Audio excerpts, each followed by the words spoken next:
Good afternoon, Ryan. How are you doing today, sir? Good. How you doing, Mike? Doing well. Just another another day in paradise, dealing with the fun ups and downs of the economy and the joys of our careers. Yep. And Lots and to lots to get caught up on, right? Lots to talk about. yeah, I mean, yes and no. I mean, we've had a ton of the same, a couple questions asked thousands of times probably over the last couple weeks. Is it is now the time to buy? Is now the time to sell? And people's comments about it costs so much, interest rates are this, and gas prices are that. Just so. But I guess a good place to dive in for us today is just going on affordability of home ownership, because I that's probably the broad topic of all of those questions that we've been answering for the last few weeks. Yeah. I know on our side, as we start to work with buyers who are looking to get pre-qualified to buy their house, one of the things that comes up often Mm-hmm. is this thing has to pop any day now, right? Because it's too high, prices are too expensive, the monthly payments are too high, I can't afford it. And we hear the same thing over and over and over again. Yep. And I think both you and I agree, like stuff's not cheap right now. No. Housing isn't cheap, gas prices aren't cheap, our food isn't cheap. We want to get something done at our house, labor wise, it's not cheap. I can't think of anything that I think, wow, that's cheap. Yeah, there hasn't been a lot that's like gone down in price. And I think that that kind of general underpinning of, inflation all the way across the board Mm-hmm. is what leads us to believe something has to give Yeah. because it can't keep up this way. But we also know that this is not the first time that we've all seen this. Now, it may be the first time that many of us have seen it because we're at 40-year highs. So for a lot of us, it's the first time we've ever seen it. Yeah. But we can take a look back. We can go historically backwards and Mm-hmm. kind of see, okay, when was the last time any of this stuff happened? What happened after that? Yeah. And use that a little bit as a compass to help guide us because we're really, we're in uncharted territories. Yep. For a lot of us, not like I can say, oh, 3 years ago, this and this happened exactly like what you're experiencing right now. And because of that, I know that, tomorrow, next year, 3 years from now, this is where we're going to be at. We can't do that. We have to go back a little bit further. We have to go back decades to kind of predict where we're going to be at. So I think that is important to kind of recognize as it Yeah. relates to housing. Little things like, food, Mm-hmm. energy cost. I don't personally remember the last time that all of that got a lot cheaper. I don't So, think it ever has. And I mentioned that a few calls ago that I don't think and I don't do a lot of the grocery shopping, but I can't think of a time that I've ever even heard somebody say, like, oh, I went to the store and you know what? Milk was cheaper than it used to be. right. Ever. I don't think I've ever heard that in my life. Yeah, I don't think it happens very often. I mean, there may be some anomalies or some cases where, maybe the production of something goes at a high scale and it helps bring that cost down. Yeah. Just generally speaking, our energy costs, Yeah. our food, our fast food, Mm-hmm. our entertainment, all of that stuff is at kind of a new level. Yeah. Now, does it continue to accelerate from here? Maybe, maybe not. But we have to recognize that this may eventually become the new norm. And I think it's important to kind of recognize that because that leads us into the mindset in which we have to view housing Yeah. because we're always it's easier to kind of go backwards and say, hey, this is where housing has been, therefore I was comfortable then, it needs to go back there.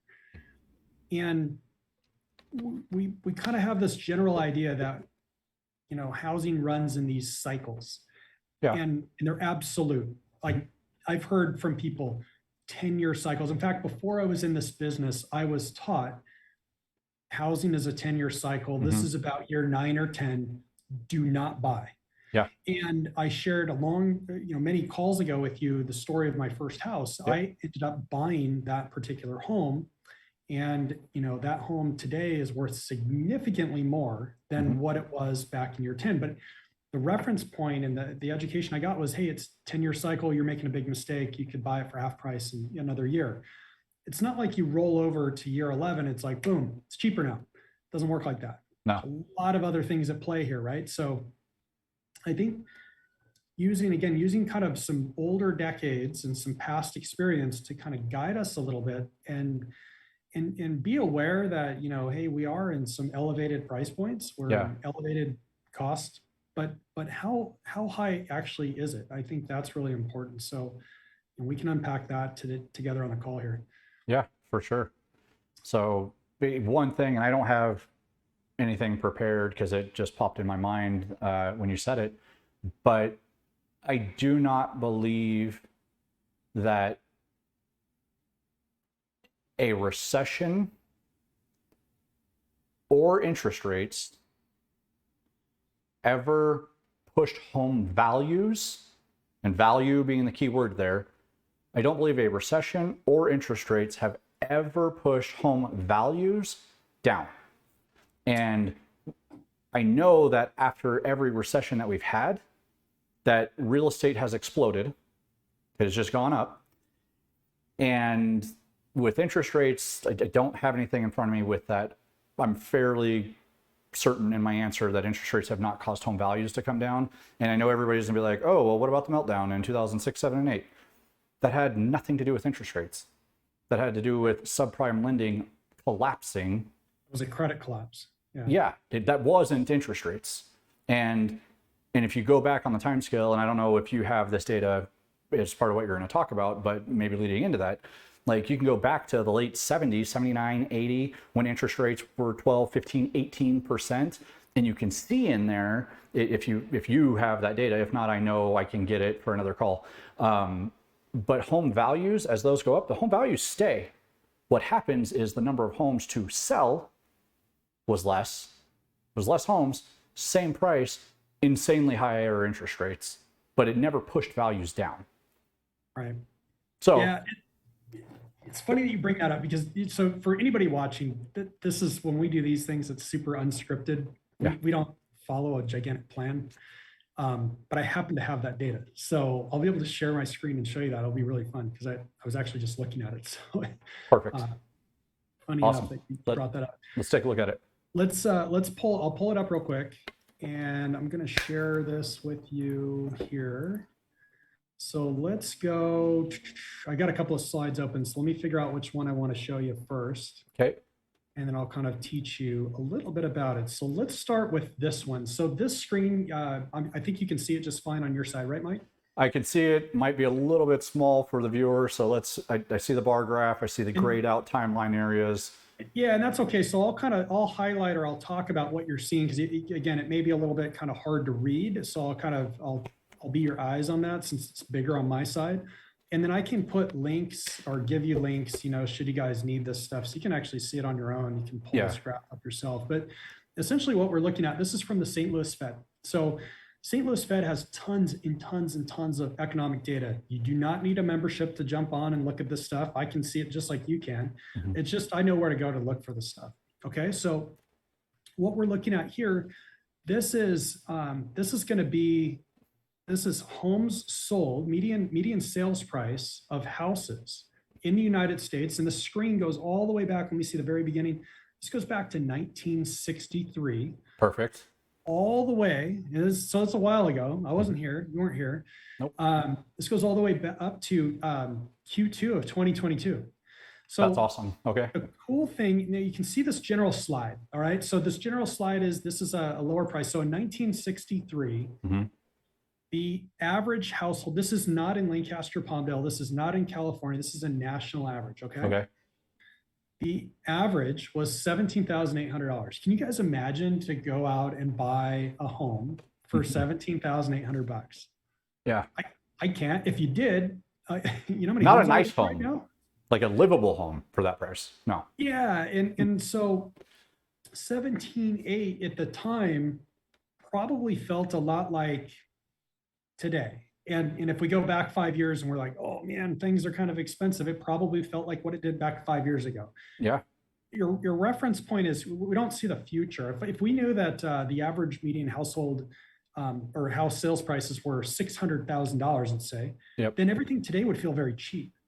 but we can't see that. We haven't experienced that. So our reference point is always going to be the highest it's ever been, Yeah. which is current. Yep. So that's just a different tangent, but let me kind of show you this. So this is $17,800 in 1963. Every one of these little gray bars represents an economic recession. All Okay, right. So good. we're seeing here, this is right here, 69 going into 70. So what you see in 69, 24,900. So we went from 63 to 69, 24,000, 17.8 to 24.9. In 1970, Dude, that's a 50% increase in how many years? exactly, from 63 to 69. So 6 years, 50%. Okay, so almost double-digit appreciation year. Okay. Yeah, so that's a really strong point that you made. And actually, I hadn't even thought about it like that until like the light bulb went off when you just said that.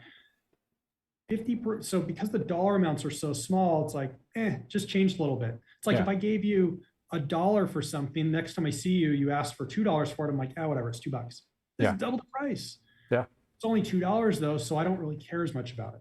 But if it was 100 grand, now you're asking for 200. I'm like, whoa, wait a minute, why did it go so high? Because the value of it's so much higher, right? But that's a great point. Thanks for pointing that out.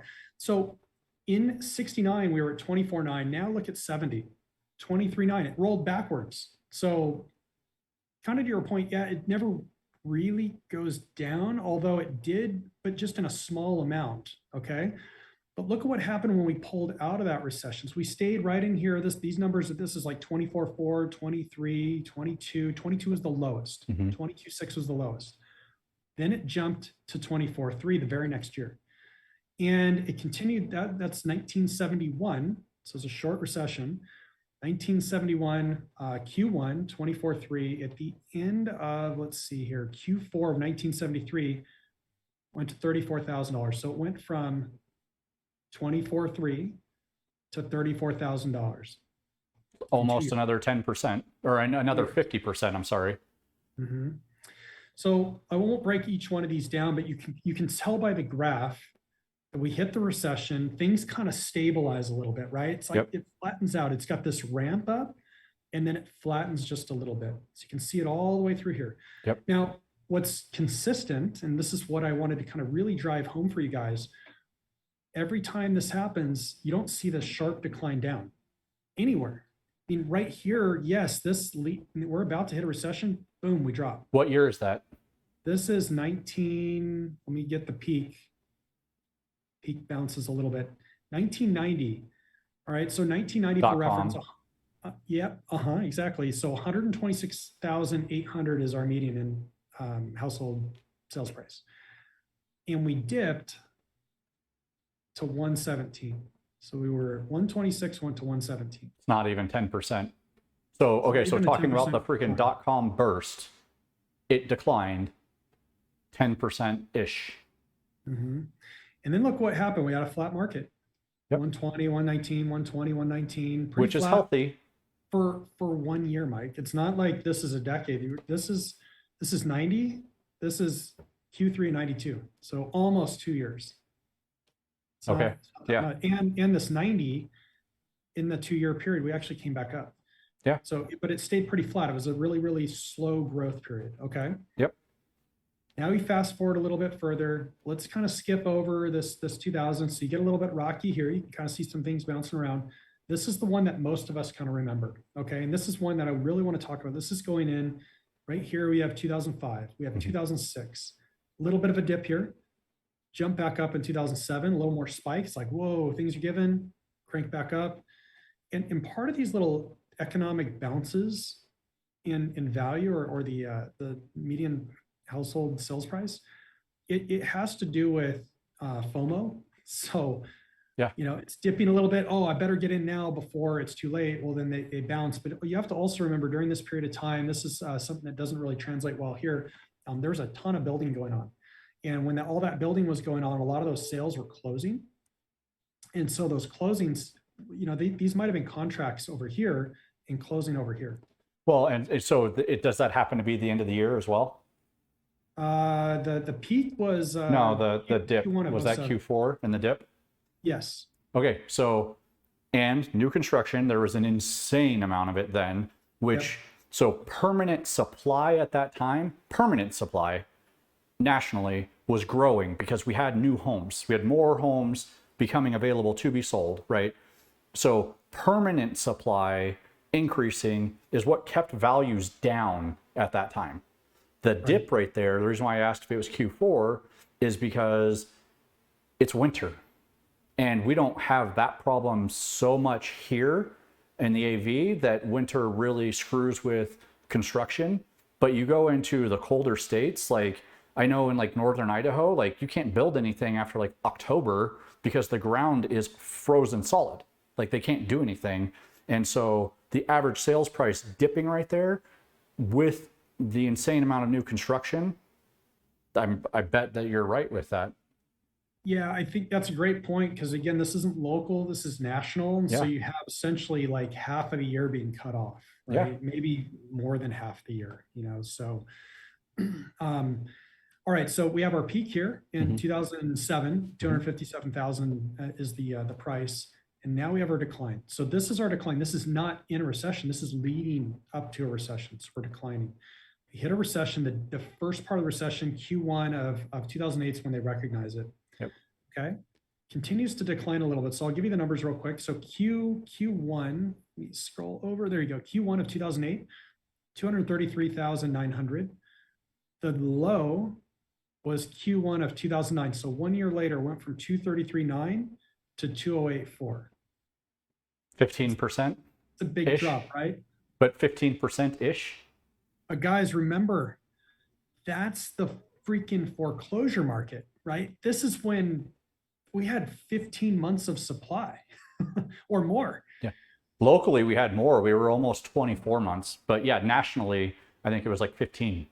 Yeah, so we have just this surplus of property. It was back then, it was hard to actually get somebody to commit to buying. And here's the other thing that nobody really ever talks about, and I think it's a gigantic miss.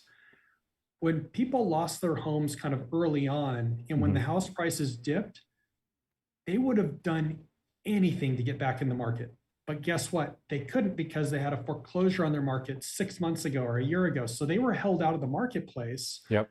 for 3 years. You had to Yep. have that seasoning, that waiting period. Now, some of them got back in. They would use private money loans or they would use their cousin or their daughter to buy the house for them. So it Yep. was really mom and dad's house, but the daughter bought it. Yep.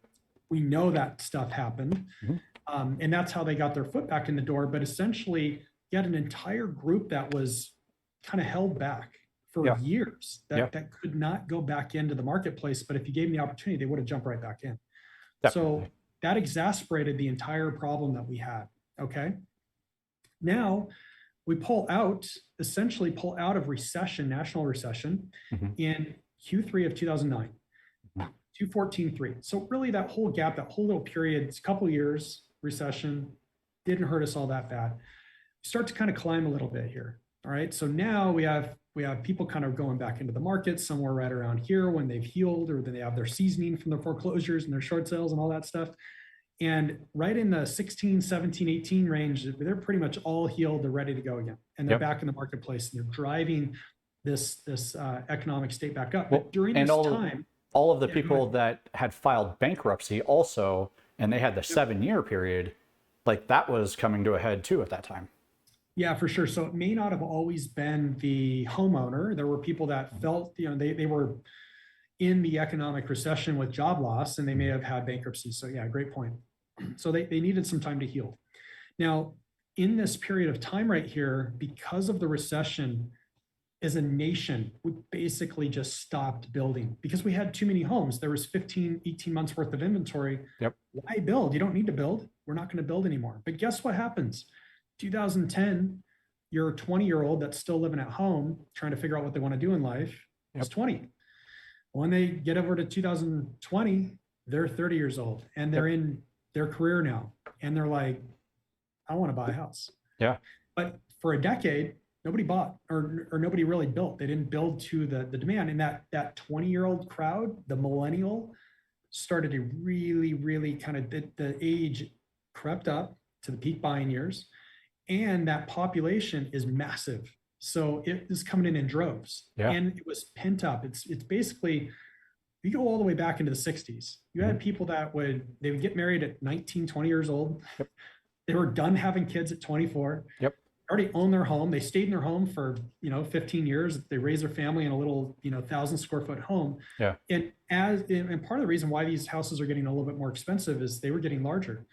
The average today, I think I read somewhere, it was almost 3,000 square feet is kind of what people are building to. Yeah. That's kind of the average. It's what we expect. So back then in the 60s, we wanted a 3-bedroom house was kind of a big deal. If you had a 4-bedroom, you're probably on the west side living large. Yeah. And they were small. They were just a place to sleep, Yeah. right? The closet was pretty small.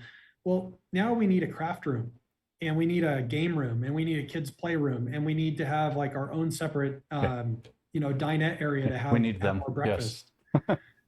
The master needs a retreat. Yep. So Yep. these things didn't exist, but these things add square footage, and it makes the homes that we actually seek out today not only more desirable, but more expensive to create. Yep. And that's what people are really kind of going after. So if I kind of fast forward just a little bit here and I go into 2020, we know what happened in 2020. See this little blip? I'm going to move my cursor over, but you see the little blip right there? Yep.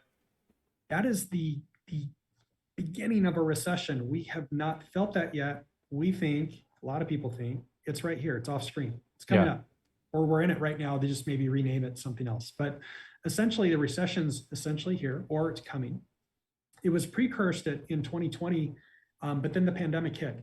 What kind of stalled all of that is when the pandemic hit, it shut everything down. Stimulus came in a gigantic wave. I mean, we're talking trillions and trillions of dollars to help support, keep things going. And money went really, really cheap. I remember at the beginning of the pandemic, I thought for sure we were sunk. There was a period of time where the markets were flying all over. Rates were starting to kind of go up. They were 5 and 6 and sometimes touching 7%. We're telling people, I don't know where your rate's going to be right now. Tomorrow or yesterday it was 4.8. Now it's 5.5 in one day. It's insane. Yeah. So they were moving around at a really rapid pace. And then things kind of got under control when basically the Fed came out and said, hey, we have a blank check. Don't fear. I got you. Yep. Threw a bunch of money in, stimulus, rates dropped right back down. And look what happened right here. So our price point went from 322 all the way up to 440. We think that in a recession, generally these interest rates will fall. And I have that on another screen I'll show you. But the interesting thing about that is this right here feels really scary. Part of the reason for this is all of the lack of building right here. Yep. The group demand, the amount of people that want to buy are buying right here. Yep.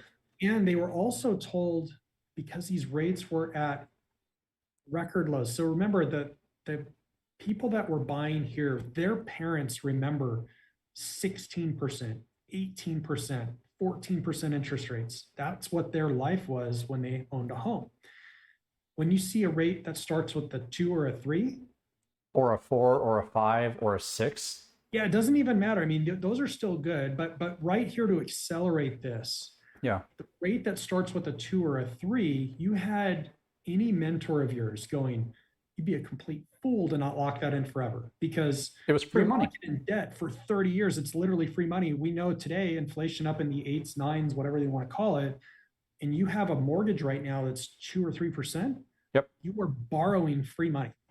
It is insane. So that also added to the fire. You just took a flame and you dumped fuel on it by having these really, really inexpensive borrowing costs. Yeah. Okay.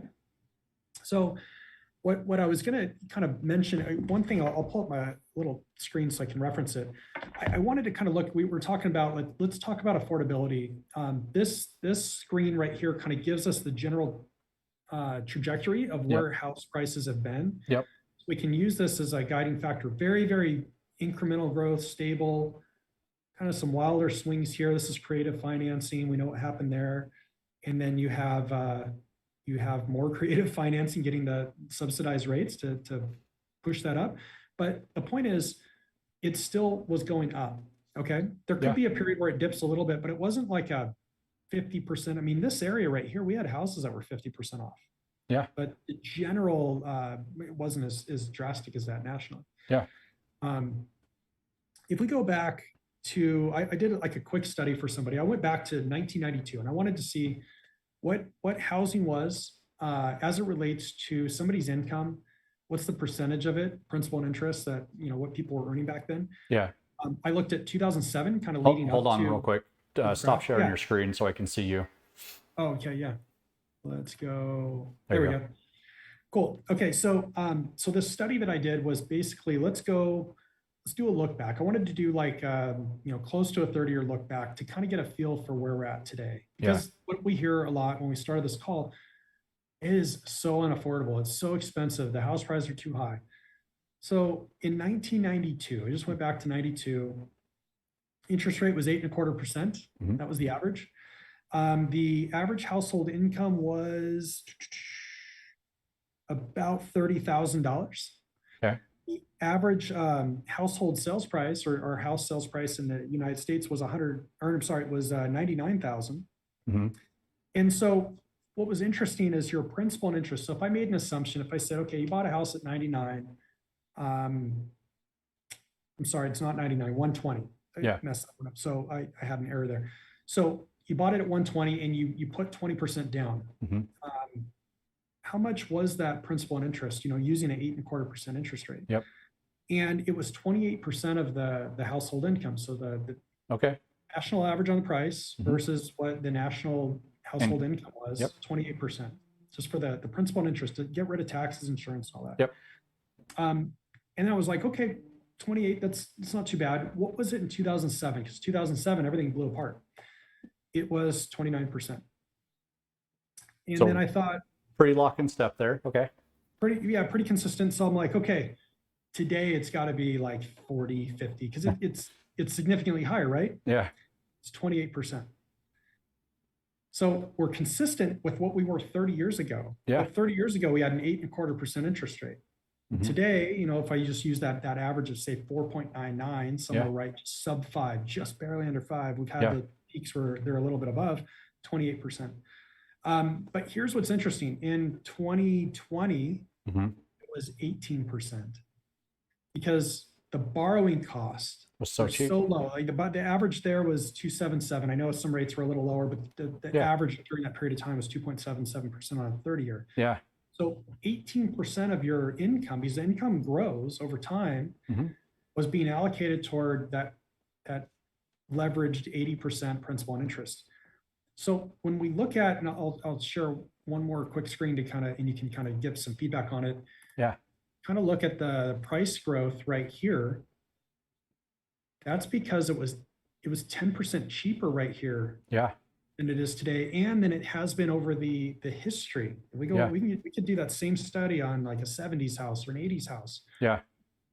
It needed to come up. We had a ton of headroom. We'll go back to 92 on this graph right here. Highlight 92. 92 is right here, Q1. Okay, so that was 28 or 20, yeah, 28% there, right? 28%. And then Yep. so the line keeps going up. Now go to 2007 when you said you did it, Yep. and right that was there. 29%. Yep.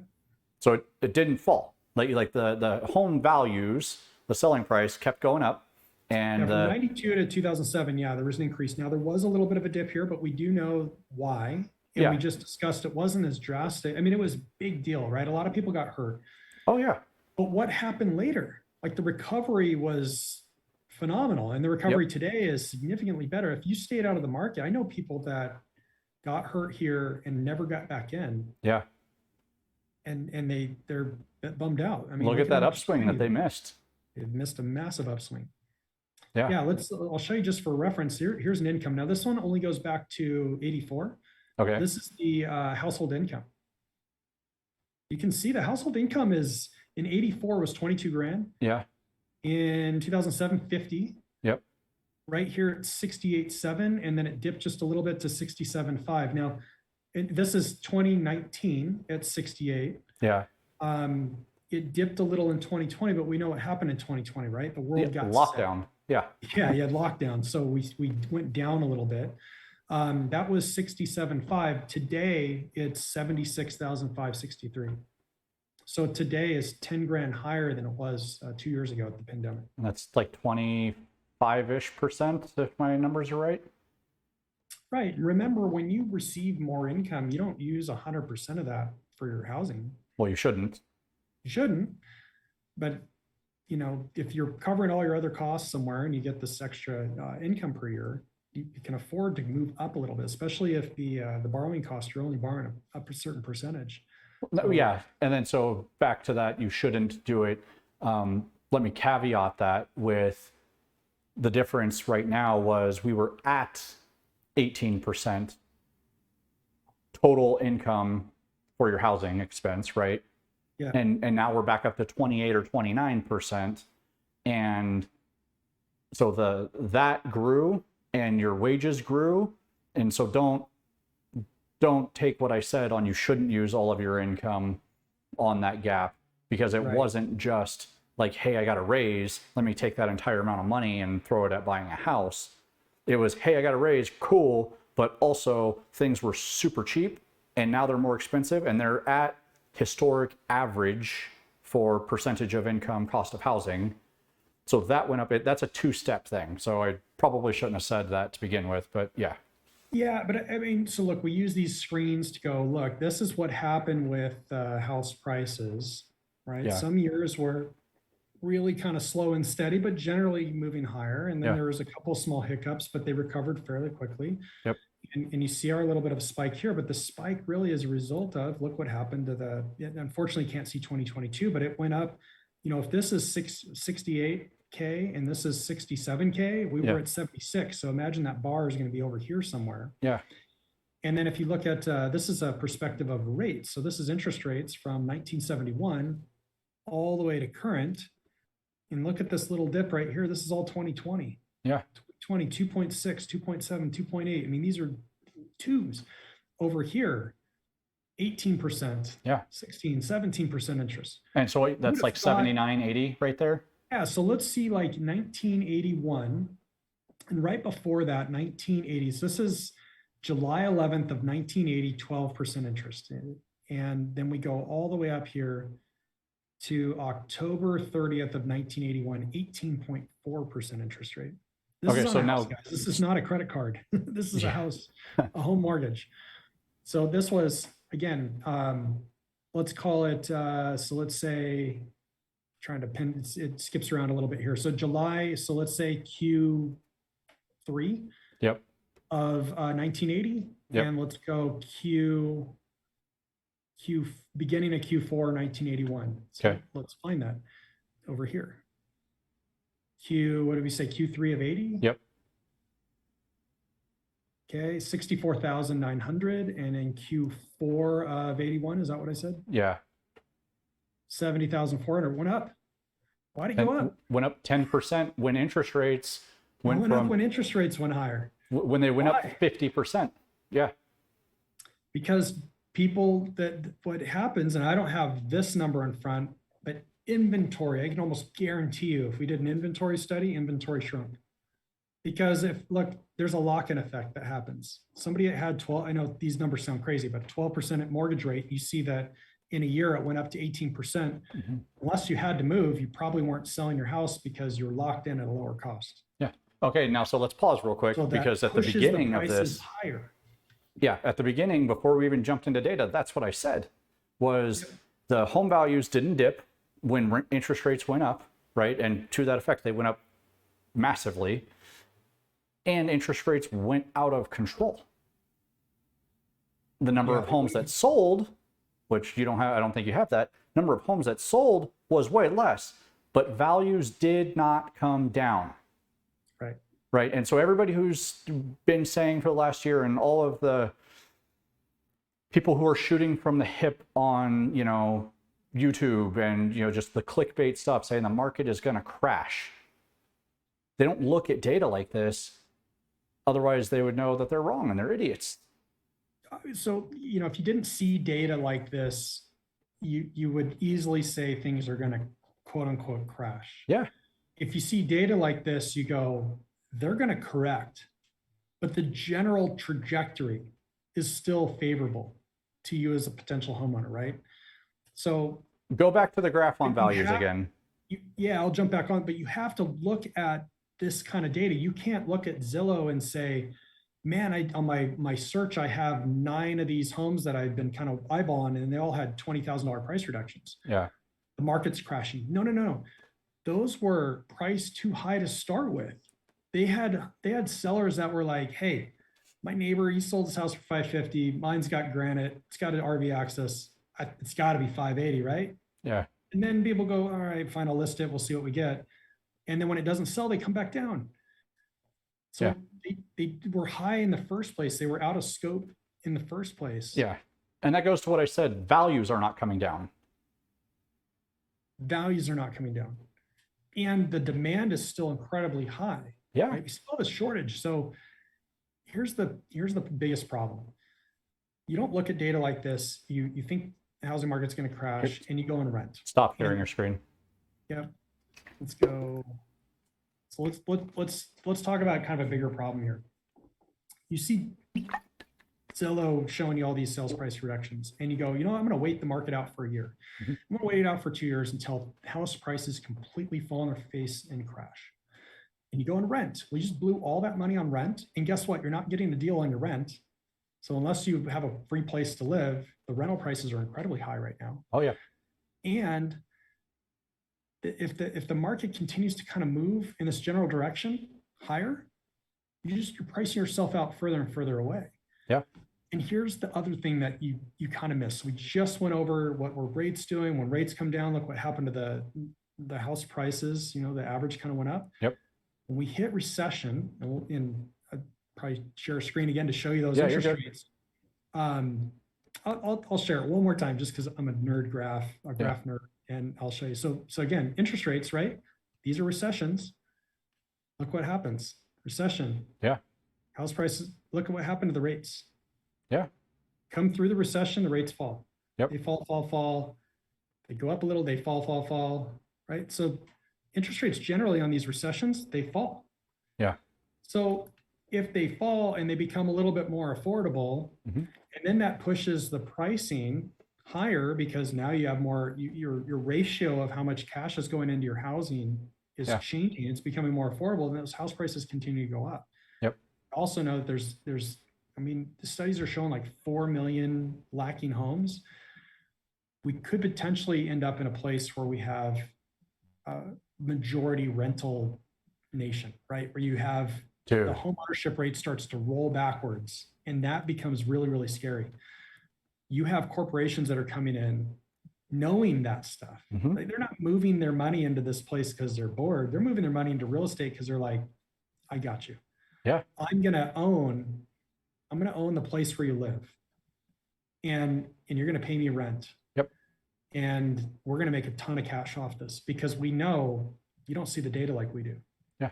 Well, and so here's the thing. Let's cherry on top of that real quick. So we've said since 2007, they have not been building enough homes to maintain population growth, right? So permanent inventory is less. We don't have enough, period, right? And now we're seeing corporations come in and either buy chunks of the pie, and they're talking about, I'm hearing, they expect by 2030 that at least a third of all single family homes in the nation are going to be owned by entities. So a pie that's already too small, a third of it is going to disappear and not be available for buyers to buy at all, right? And they'll control the rents, and so the rents will go up, and that's going to push home prices up because the people that want to own a home and are tired of paying that rent with no tax benefits, it's just going to go up, and it's going to be crazy. It already is, but people are expecting it to crash when really that pie is going to get a lot smaller. It's not going to get any bigger.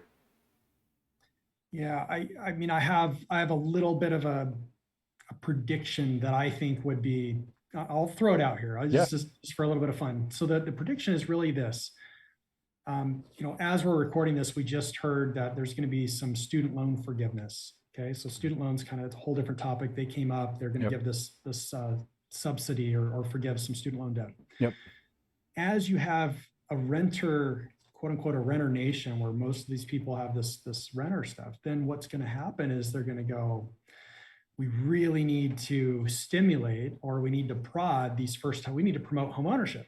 Well, what's going to happen? There's going to be some stimulus toward homeownership. And it's not necessarily coming in the way of building more things. It's not No. like they're going to go to the builders and go, all right, if you build to the 80% of what the 80% of the median household income can afford, we'll give you X amount of dollars. They're not going to do anything like that. They're going to give out, first time buyer tax credits and things like that help them kind of get going. Yeah. Or they'll also say, but it's super expensive to rent. Okay, yeah, we feel bad for you. We're going to subsidize your rent. And so there are talks of subsidizing rent. So now you have families who make good income who have a little bit of a subsidy, almost like a Section 8. What does that do? It makes the people that own property, that rent them, incredibly happy, because our prices would go up. Yep. We get more income off of those properties because a portion of it's being paid by the government. And then the corporations kind of know that. And that's one of the reasons why you have these corporate entities buying in bulk, because they see the writing on the wall and they know, Yep, hey, these things cash flow today. They're decent. They're going to be really good in 10 years. They're going to be incredible in 20 years. And you need to start thinking as just a regular person that's considering either buying an investment property or buying the home for your own self to live in or your family to live in. You need to start thinking like a corporation. Think like somebody that's worth billions of dollars. Yeah. These guys see the game a little bit different. And they don't worry about that house that dropped $5,000, that one that listed for $20,000 low. Yeah. Like, whatever. Just keep moving forward, right? We're looking at the longer prize, at the end of this road. And that's just, in my observations, a major miss that a lot of people, they don't look far enough down the road. They look really right in front of them. Yeah. And they get nervous. Yeah. All right. That's fun. Is there anything else we want to talk about with the affordability aspect of things? No, I mean, I think there's a ton of topic in there you can kind of cut out, right? Yeah. Yeah. I think we're good. And so if you guys have any questions, let us know. We'll provide the links and details and stuff to the things that we talked about. And we've got a bunch of other stuff that we want to talk about, but for timing's sake, we're going to go ahead and end it for now. But if you guys have any questions or topics that you want us to cover, if there's like a super popular one that comes up, we'll make that our next one to address. Otherwise, we're going to make this just part of a series of things that just interlink, step by step on this. All righty. All right. Thanks, Mike. Appreciate it. Thanks, everybody. Awesome. Thanks, Ryan. I'll talk to you soon. All right, guys. Bye. See ya.